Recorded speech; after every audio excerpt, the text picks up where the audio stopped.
వీక్షకులందరికీ నమస్కారం. అందరికీ నూతన ఆంగ్ల సంవత్సర శుభాకాంక్షలు. ఈ కొత్త సంవత్సరంలో అందరికీ ఆయురారోగ్య ఐశ్వర్యాదులు కలగాలని, పరమేశ్వరుడి యొక్క అనుగ్రహం ఉండాలి అని, అలాగే ఈ సంవత్సరంలో ఏర్పడేటువంటి దేశారిష్ట యోగాలు, దుర్భిక్ష ఉల్కాపాతాలు లేదా మరేతరత్ర దోషాదుల వల్ల ప్రజలు ఏ రకంగానూ ఇబ్బంది పడకూడదు అని చెప్పి మనస్ఫూర్తిగా భగవంతుడిని మరొకసారి ప్రార్థిస్తూ, నూతన సంవత్సరంలో ఈ ఆంగ్ల సంవత్సరంలో మొట్టమొదటి నెల జనవరి నెలలో ఉండేటువంటి గ్రహస్థితిని మనం పరిశీలిద్దాం. ముఖ్యంగా ఈ నెలలోనే పంచగ్రహ కూటమి అనేటువంటిది సంభవించబోతూ ఉన్నది. దానికి సంబంధించినటువంటి ప్రభావాలను సైతం మనం విశ్లేషణ చేసుకుందాం. దానికన్నా ముందు సంక్రాంతి ఎప్పుడు చేసుకోవాలి అనేటువంటి దాని మీద కొంతమందికి సందిగ్ధత ఉన్నది. నిజానికి భారత ప్రభుత్వ ఆమోదిత దృగ్గణిత పంచాంగ రీత్యా 15వ తారీఖు నాడు సంక్రమణ పుణ్యకాలము అనేటువంటిది అందరూ గుర్తుపెట్టుకోవాలి. 15వ తారీఖు నాడే రవి ధనురాశిని వదిలిపెట్టి మకర రాశిలోకి ఆయన యొక్క సంచారాన్ని ప్రారంభిస్తూ ఉత్తరాయణ పుణ్యకాలాన్ని ప్రారంభం చేస్తూ ఆయన యొక్క దిశ అంటే ఆయన ప్రయాణము ఉత్తరం దిక్కుగా ప్రారంభం చేస్తూ, అది దేవతా కాలమానం ప్రకారం పగలు కాబట్టి ఆ రోజున సంక్రమణ పుణ్య రోజున చేసేటువంటి విశేషమైనటువంటి స్నానములు, దానములు, జపములు, తపములు, వీటన్నిటికీ విశేషమైనటువంటి ఫలాన్ని ఆయన వసగుతూ ఉన్నారు. అది జనవరి 15వ తారీఖు కాబట్టి ప్రభుత్వం కూడా సెలవులు ఆ రకంగానే ఇచ్చింది. కాబట్టి ఏమాత్రం సందేహం లేదు. 14, 15, 16 పండగలు, ఈ విషయాన్ని దృష్టిలో పెట్టుకోవాలి. ఇక జనవరి నెల ద్వితీయార్థంలో అంటే 15వ తారీఖు దగ్గర నుండి ఏర్పడేటువంటి పంచగ్రహ కూటమి చాలా విశేషంగా దీని గురించి చెప్పుకోవాలి. మకర రాశి యందు రవిగ్రహము, కుజగ్రహము, శుక్రగ్రహము, బుధగ్రహము, చంద్రగ్రహము వెరసి 5 గ్రహాల తాలూకు స్థితిగతులు ఇది కాలపురుషునికి దశమ కేంద్రమందు ఏర్పడుతూ ఉన్నాయి. కాబట్టి ఇది విశేషంగా ప్రభావాన్ని చూపిస్తూ ఉంటుంది. దేని మీద? వృత్తి, ఉద్యోగ, వ్యాపార, వ్యవహార, వ్యవసాయాదులపైన దీని యొక్క ప్రభావం ఉండబోతూ ఉన్నది. అలాగే అగ్నితత్వ సంబంధం ఉన్నటువంటి రవి కుజులు ఇద్దరూ కూడా భూతత్వ రాశి యందు నెలకొని ఉన్నారు.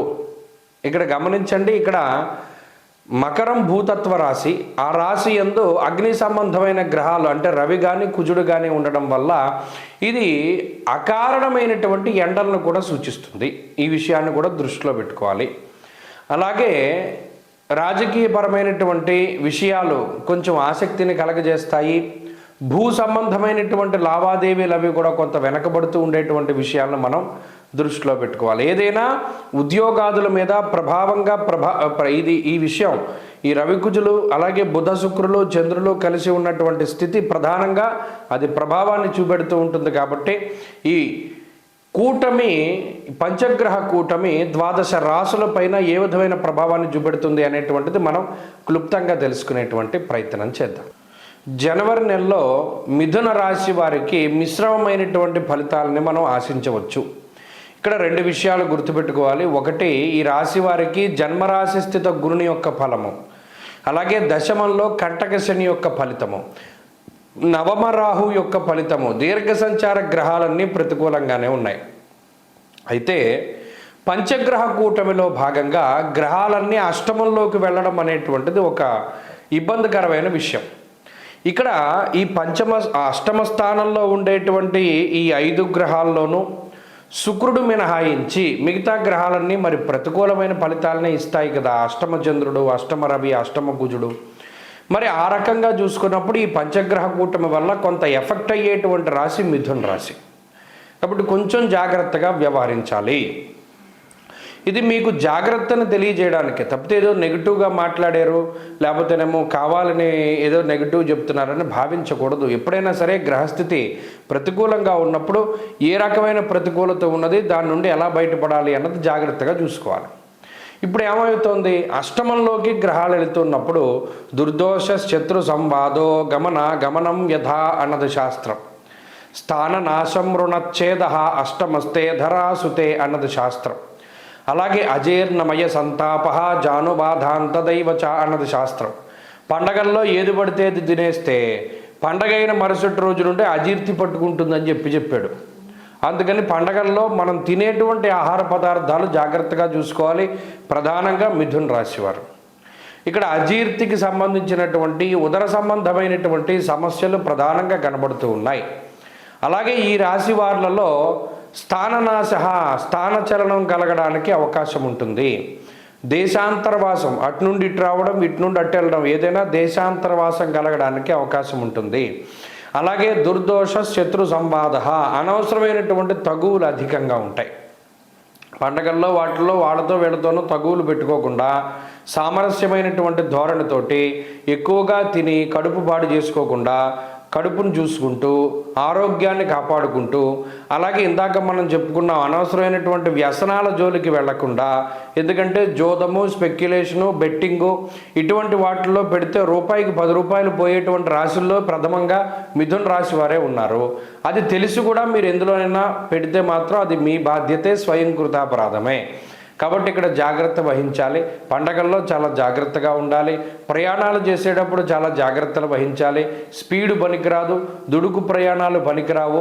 సొంతంగా మీకు మీరుగా డ్రైవ్ చేసుకుంటూ వెళ్ళడం కన్నా డ్రైవర్ని పెట్టుకుంటే చాలా మెరుగ్గా ఉంటుంది.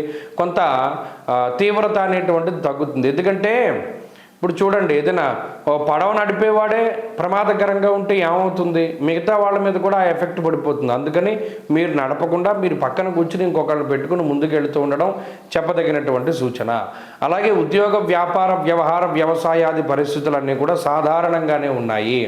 రూపాయి వస్తే రూపాయి ఖర్చు అయిపోయేటువంటి పరిస్థితులే తప్పితే ఈ పంచగ్రహ కూటమిలో జనవరి నెలలో మిథున రాశి వారికి ప్రయోజనంగా ఉండేటువంటిది ఏమీ లేదు. ఏమైనా ఉంది అంటే వృధా ప్రయాణము, వృధా ప్రయాసలే ఎక్కువగా ఉంటాయి. కాబట్టి ఒకటే మైండ్లో ఫిక్స్ అవ్వండి, కుటుంబ సభ్యులు ఆనందపడేటట్టు చేయండి. దీనివల్ల మీరు కష్టపడ్డా, శరీరం కష్టపడిపోయినా, ప్రయాణాలు చేయలేకపోయినా, ఏం చేసినా కుటుంబ సభ్యులు ఆనందంగా ఉంటే మనకి ఆనందంగా ఉంటుందని అనుకోండి. కాబట్టి ప్రధానంగా మిథున రాశి వారు ఈ పంచగ్రహ కూటమి నుండి బయటపడడానికి ఈ నెలంతా కూడా సుబ్రహ్మణ్యారాధనే చేయాలి. సుబ్రహ్మణ్యేశ్వర స్వామి వారి యొక్క ఆలయ సందర్శనము, లేదు షష్ఠి తిథి నెలకి 2 సార్లు వస్తుంది కాబట్టి ఆ తిథుల్లో ఉపవాసం ఉండి సర్పసూక్తంతో సుబ్రహ్మణ్యేశ్వర స్వామికి అభిషేకం జరిపించుకోవడం ద్వారా కూడా కొంత ఈ ఇబ్బంది నుండి బయటపడడానికి అవకాశం ఉంటుంది. స్వస్తి.